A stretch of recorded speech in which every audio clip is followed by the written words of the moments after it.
Hey, tennis lovers, welcome to my channel. My name is Alan. Today, we're diving deep into the incredible forehand technique of Roger Federer, who is one of the greatest tennis players in the history. If you like my channel, please don't forget to subscribe. Let's start. The forehand of Roger Federer is widely acknowledged as one of the best in the history of tennis. I will explore the grip he uses, the mechanics of his swing, and other key elements that contribute to the effectiveness of his forehand. Roger Federer employs an Eastern forehand grip, a grip that was quite common in the 1980s and 1990s, but has since seen a decline in popularity. Modern players often opt for the semi-Western or even Western grips instead.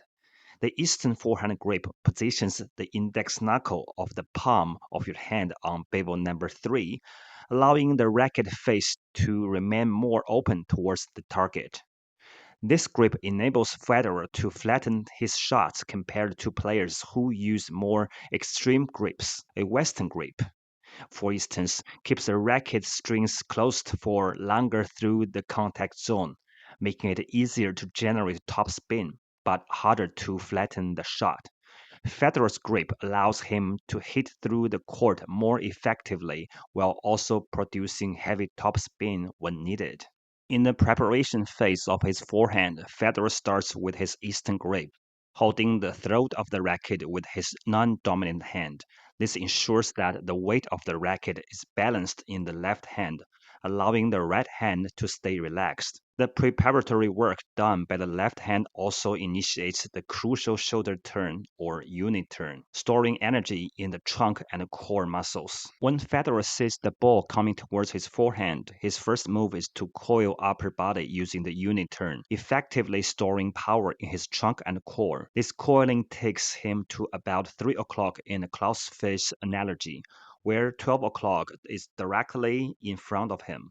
During the initial part of his swing, Federer's racket head is positioned higher than the grip, which provides leverage.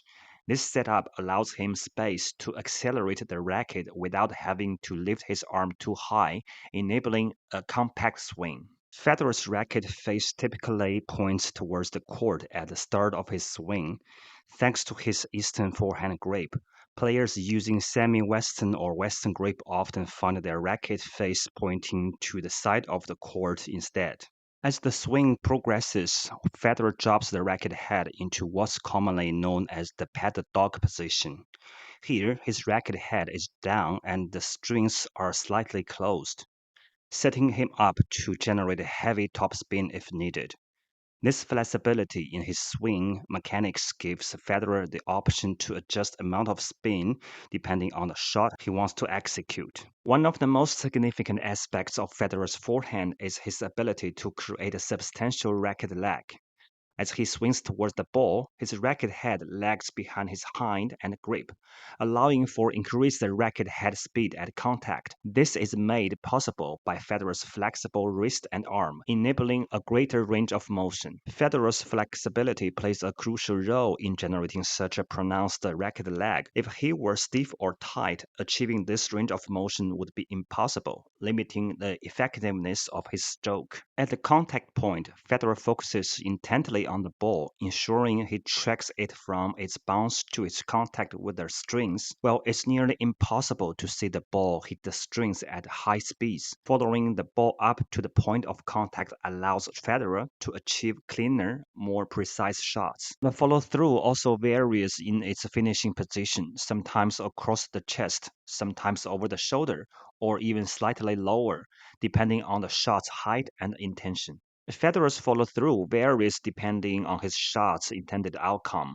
For more topspin, he will often close his racket face over the ball using the windshield wiper motion, finishing with the racket tip pointing upward. For flatter shots, Federer stays with the ball longer before closing the racket face. Federer employs a variety of stances in his forehand. While the open stance is common, he also uses the neutral stance, particularly for shorter balls. The neutral stance allows him to step in with his left leg, transferring weight through the shot and enabling smoother transitions to the net. Using the neutral stance on shorter balls allows Federer to transfer his weight from the back leg to the front leg more effectively. This also facilitates easier transitions to the net, where using an open stance might require resetting before moving forward. Federer's forehand is a masterclass in technique and adaptability. Blending older fundamentals with modern innovations, each element of his forehand, from grip to swing mechanics to the final follow through, reflects a high level precision and control, making it one of the most celebrated strokes in tennis history. By understanding these components, you can gain insights into improving your forehand and appreciate the complexity and skill that Federer brings to the court. In the end, I want to say thanks for watching. Please subscribe for more useful content. See you next time.